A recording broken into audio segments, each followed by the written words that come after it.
Well, folks, welcome one and all to the very first episode of Meet the Mentors. It is an interview show where I talk to some of the folks that have influenced me most on my resale journey and try to get at the heart of what makes good resellers really great. And today I'm joined by a very special guest who's been reselling video games full-time on Amazon and eBay for years. You may know his channel from his posse of pals that he yard sales with regularly, or maybe his sitcom-esque intro to his channel, or maybe just his dashing good looks. But please give a warm digital welcome to Chase After the Right Price. Thanks so much for hanging out with me today, Chase. Hey, Caleb, it's good to be here. So I think our channels have a decent amount of overlap since we're kind of in the same niche, although yours, if it was a Venn diagram, this would be your channel and mine would be like in a small corner of yours. But for those who might be watching that aren't familiar with your story, can you give us like a 2-minute Chase After the Right Price reseller origin story? Sure. So I have been reselling since I was 8. I just turned 27, so 19 years. And I started out with sports cards mainly because my dad had a lot of sports cards and I collected sports cards, and that's just what I knew. Mm-hmm. So I sold my first thing on eBay at 8 years old, which is kind of nuts. I went by Kimberly 4440 on eBay because you had to be 18 to have an account. So that was my mom. She had nothing to do with it. It was all me. So that was fun. It was just kind of casual in the beginning, but I've always had that hustle. I would say when I was probably 15 or 16, whenever I got my smartphone, that's when it really started to ramp up. But I've always been doing garage sales and stuff. And then 4 years ago, I went full time. So I got married and I was still in college. I have a degree in food marketing from Western Michigan. Still haven't really used it, and hopefully I won't have to. But that was kind of the backup plan. It was also the plan to get my wife because I had to impress her parents. So it was well worth it. And my wife and I had the conversation. Let's give it I think it was a 2-year trial run just to see if it's possible before we have kids, before any of that kind of stuff. And I think after the first year, we were both pretty much in. So you said you're 27 now, and you have almost 2 decades of reselling experience on eBay in some form or fashion. Yeah, that's insane. So the main thing that I want to do with this show and this episode and going forward is just ask some like higher level questions about reselling in general, like mindset and like growth tips kind of stuff. I'm really interested in what separates like good or average resellers are the ones that drop off from the ones that really make it in the long run. And so one of the things I would love to ask you is if you could go back in time and start your business all over again, is there anything that you would do differently? The first thing that comes to mind, I guess, is to be willing to diversify what I sell more quickly. Because I mean, for the first probably 7 or 8 years, I pretty much only did sports cards. Like that's all I would look for at garage sales. Yeah. And obviously that limits pretty significantly the resale opportunities. So that'd be a big one. Like it's something that I'm trying to do a lot more now is just basically learning the low hanging fruit in many categories. So, you got to know your red line Hot Wheels and that I just learned that case pocket knives are the ones to look for. They're pretty good. Yeah. I know you're fairly familiar with that game. So I like it when you can go out selling and not find a single video game and still have a great day. Yeah, I love that. Especially what would be your thoughts then? Because I think there are somewhat conflicting messages of like people will say like learn as much as you can on one hand, right? But then also like you'll sometimes hear focus on one specific niche and get really good at that. Would you say there's kind of like a balance there for someone who's like sort of beginning in reselling? I definitely think there is. So that's a good point because you can just be way too all over the place and you're going to have massive death piles and you're not going to do anything. So like even still for me, video games are probably 75% of my business.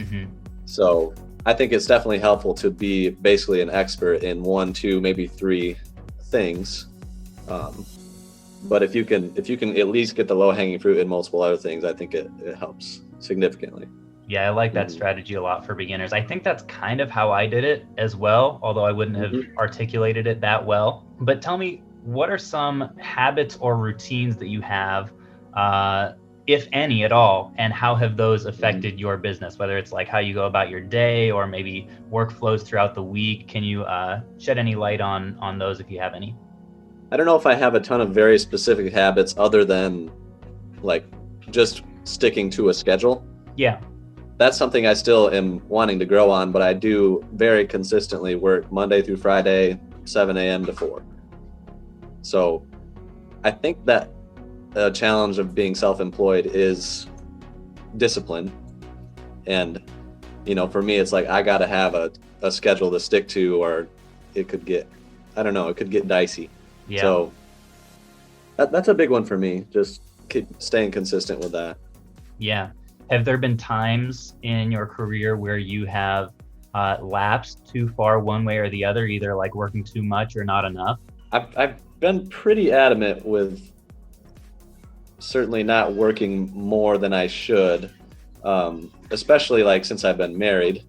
Yeah. But before that, I would be like just Q4 comes and I'm up till 2 a.m. every day, Yeah. just grinding and going crazy. And that's just not healthy.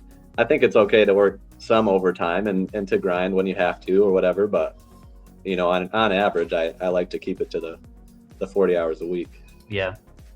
Yeah. Yeah, that sounds really healthy and definitely counts as a routine, I would say. This is one of the questions that I'm actually most interested in hearing from you about is how have you reinvested in your business and how has that changed over time? Whether that's in like software or like pieces of technology that have helped your employees or scaling or really anything. I mean, what did you do in the beginning for those who are just starting out, and what are some methods that you recommend or specific avenues for beginning? And then where's your mind now in terms of reinvesting your profits? In my high school and early college years, my reinvesting strategy was basically building my collection. Yeah. Like my video game collection. So yeah. I just amassed this huge collection and, got by pretty well with my very minimal bills. But that was mainly it.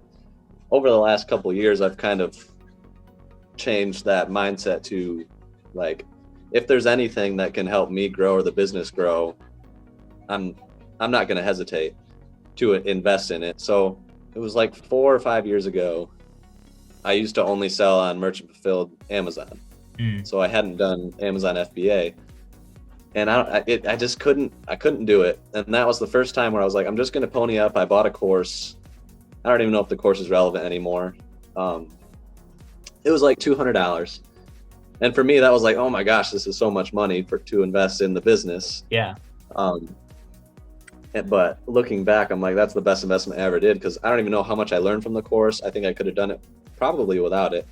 But just because I had like money into it, yeah, that's what made me make the jump. So, if you're on the edge viewer of, doing FBA or making a jump, I would encourage you to make a financial investment into it, because then you're kind of connected into it.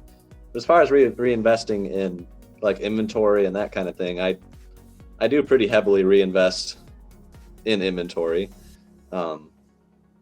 We do have a budget personally, so all of those things need to be met, and then I like to be able to do a little bit of extra beyond the budget. But past that, I like to continually grow the inventory and that kind of thing. And but as far as investing in softwares and all that kind of stuff, I'm going to do it immediately now. Like, that's pretty much the point I've gotten to.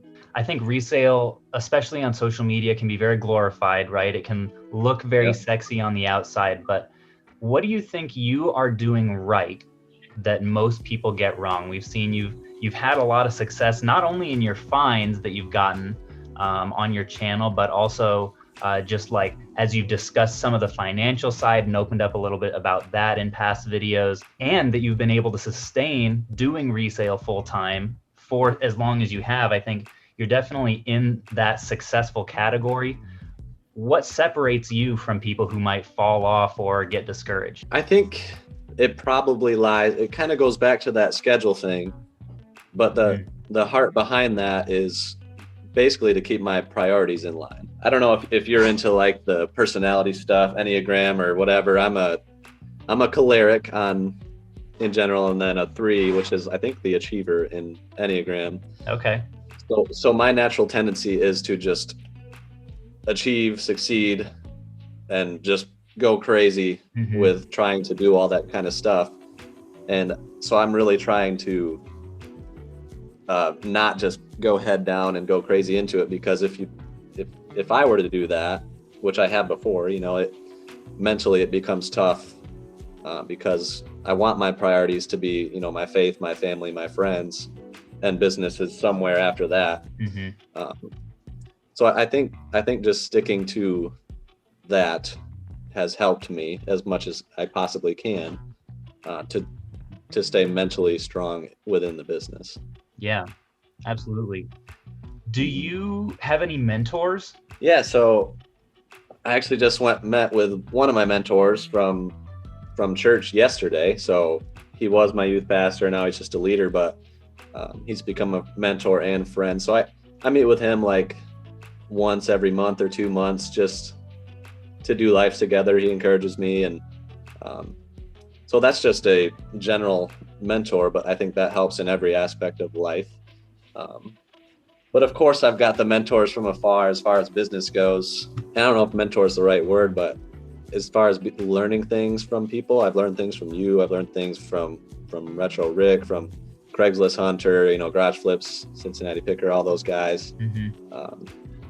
That's huge, I think, to just always be soaking up as much as possible. Yeah, absolutely. That, especially early on, honestly, that was what convinced me to go into resale in the first place, was just like watching other people like you and these other channels do it firsthand. So that can be huge. So let me ask you this, and I have a feeling I may know what your answer is, but when your business is slow or you're having a tough week, as we both know, resale is full of ups and downs, right? And sometimes the downs can be like pretty deep depending on what goes wrong. It's like you're running your own business, and it's a field that is inherently cyclical as well. So you talk about like summer slowdown, or maybe you have a week, you get a bunch of returns.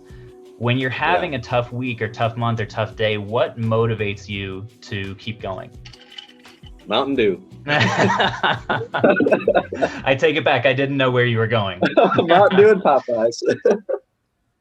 I would say it helps me to try to just utilize perspective, like just taking a step back and being thankful for the fact that I'm working my dream job, and I don't want to take that for granted.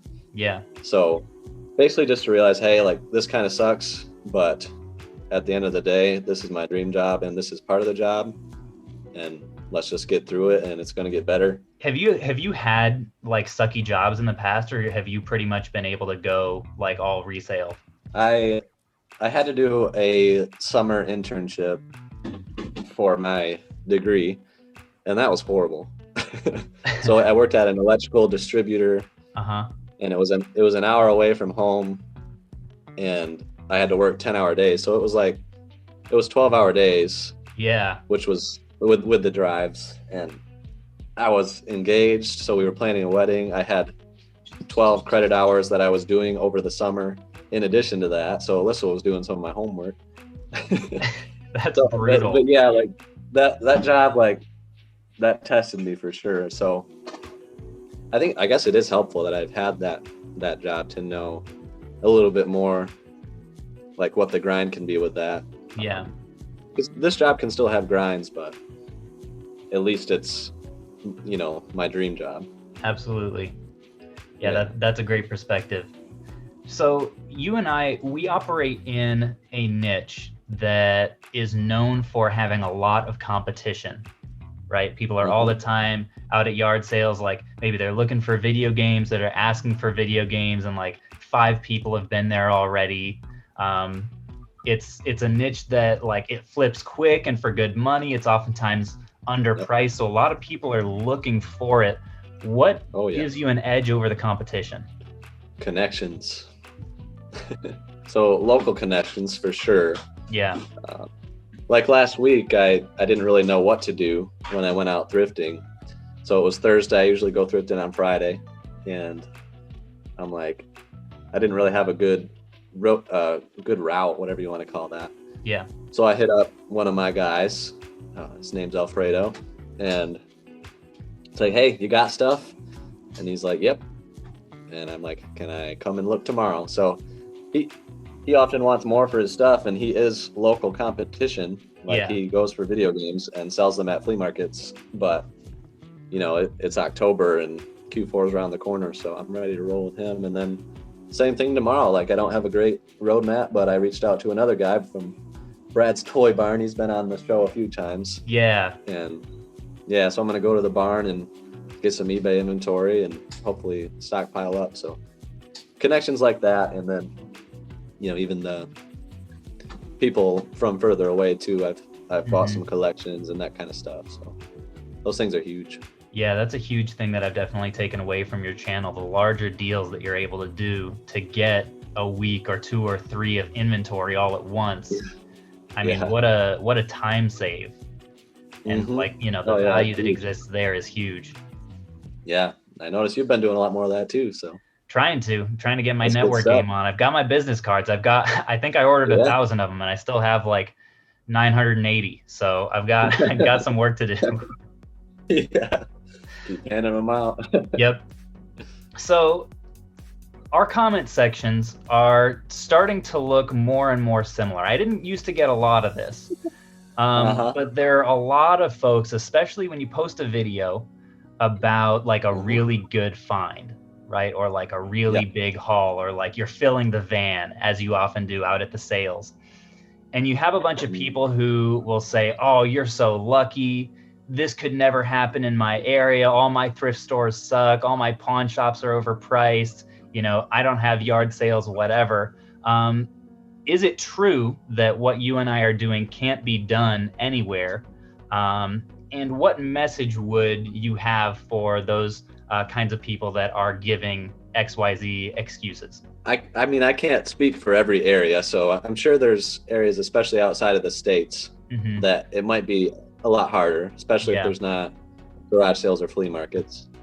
But I think for most areas, it's definitely possible.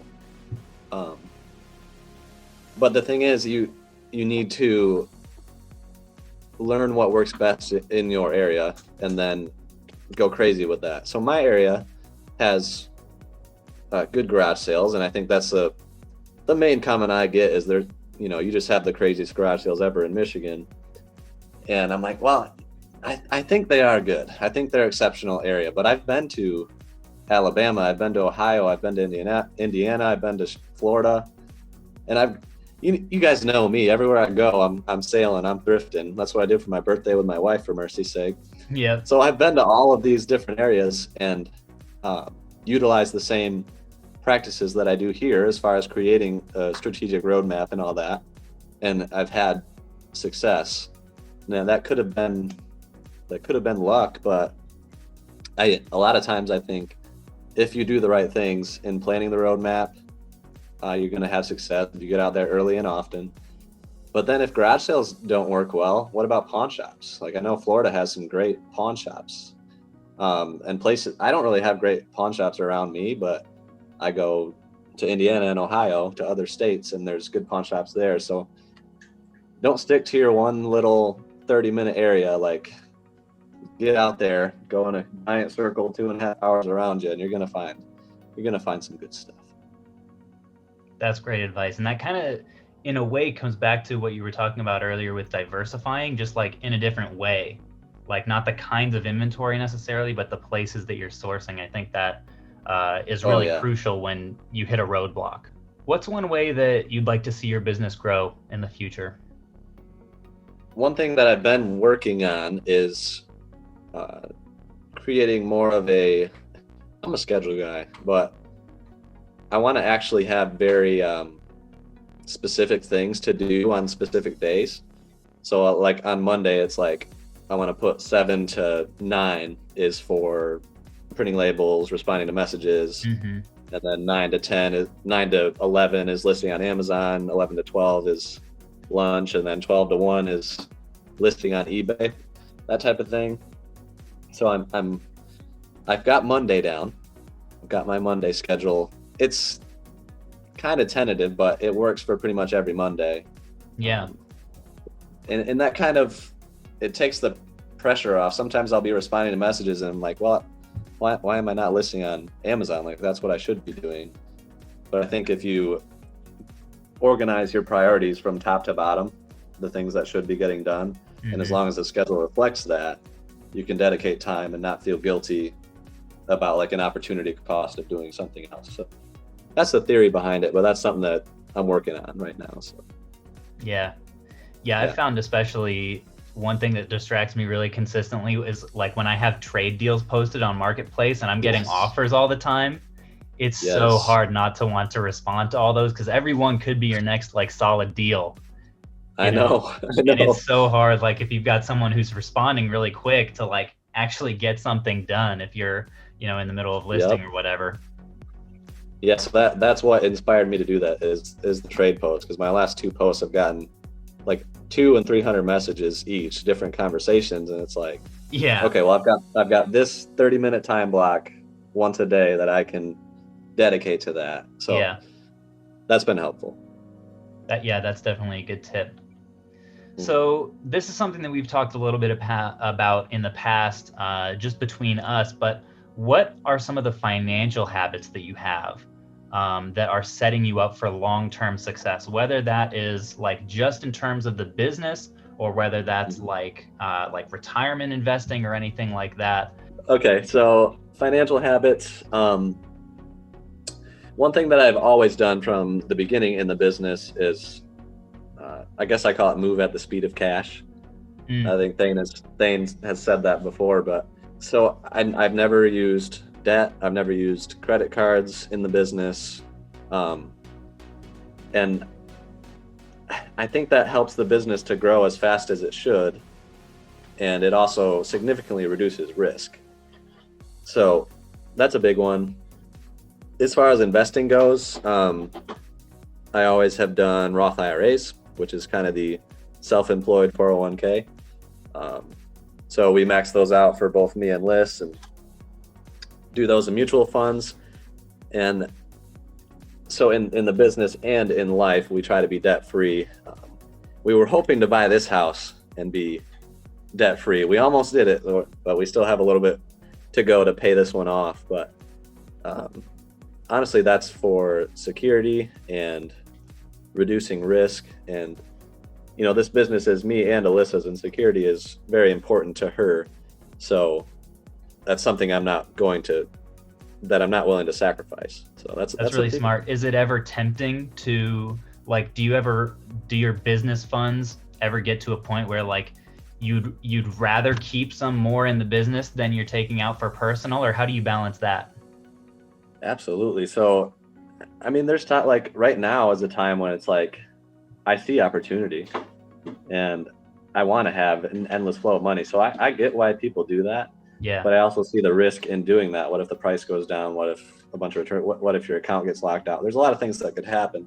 Right. But one thing I do to mitigate that a little bit is going into Q4, I increase significantly my cash funds. I stop transferring extra to the personal fund a few months ahead of it.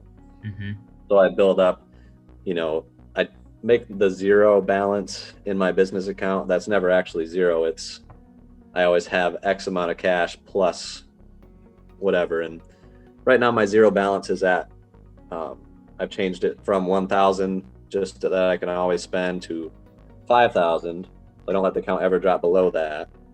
And I want to continually increase that so I can, without hesitation, buy a $10,000, $20,000 collection or whatever when the opportunity comes up. So that's kind of how I guess I utilize not having debt, but still having cash on hand. Makes sense. I wish I had that problem. Oh man, so many people want to sell me expensive collections. I don't have the cash. That sounds pretty nice. Yeah. So what book or podcast or resource, could be a YouTube channel, would you say has shaped most how you view your business? Well, the Dave Ramsey podcast. So Yep. that is the finance aspect, but that applies to life and business. Great podcast. I also like the Craig Groeschel leadership podcast. I don't know if you've heard of Craig Groeschel. He's a really, really good leader with great practices, but he's a pastor of Life Church, one of the biggest, if not the biggest church, if you count the online aspects of it. But he just did a podcast talking about ranking the importance of what you do, A priority, B priority, C priority, and that's kind of what inspired how to make my schedule. Yeah. So that's a good one. And then my favorite book is Wild at Heart by John Eldredge, but that's kind of more related to personal growth and character growth and that type of thing. So I guess those are 3. There's a lot more, but we'll just settle with those for now. Yeah, no, that's a great answer. Mm-hmm. And to round out our conversation today, I want to talk a little bit about like mindset, kind of a buzzword. Some people kind of associate it with like, gurus or like cringy Instagram posts, but I think it is really important, especially for people who are self-employed. So how big of a role does mentality play in success in resale, and how has your mindset specifically shaped your career? I guess a couple mindsets that I think are important to me that I try to have are to be teachable, and just to know that I have so much to learn and always be eager to be learning. Man, and I love YouTube for that. There's just so many people that know so much. So that's a good one. And then I don't know if this applies, but really just to be disciplined and hardworking in the hours that I'm working. So those are the things I'm always trying to work on. And I know there's other things that I can certainly grow in. So yeah, I guess that's my quick answer for that one. Yeah. Well, that's a fantastic tip, folks. If you have not already, open another tab to go to subscribe to Chase After the Right Price. Definitely do yourself a favor and do so. His channel exemplifies a lot of the concepts that we have been talking about in our conversation today. I know I've gotten a ton of value out of it. So thanks so much to Chase for being here today. Yeah, thanks for having me. And shout out to Brother Dave. Brother Dave. In the background. Going to town, cleaning the back some of the head games. cameo. When are you going to interview me? Next episode, man. It'll be all there's my you. real answer for what separates me. There That we go. connection, it's Brother Dave. Yep. He's No doubt about it. Yep, the ultimate inside man. Yes. So I get love yourself a Brother Dave. Well, thanks so much for the words of wisdom today. And yeah, I appreciate you being here. Yeah, thanks for having me. It was a good time. Well, that was a super fun conversation. I hope it brought a lot of value to you guys. I do have a couple questions for you before you go. The first one is, what did you think of this series? Is it something that you enjoyed? Do you want to see more of it? And if so, who should be next? This series is pretty much a blank canvas, so I would love to hear from you guys who you would like to see interviewed most. Thank you guys so much for watching, and as always, I will catch you guys on the flip.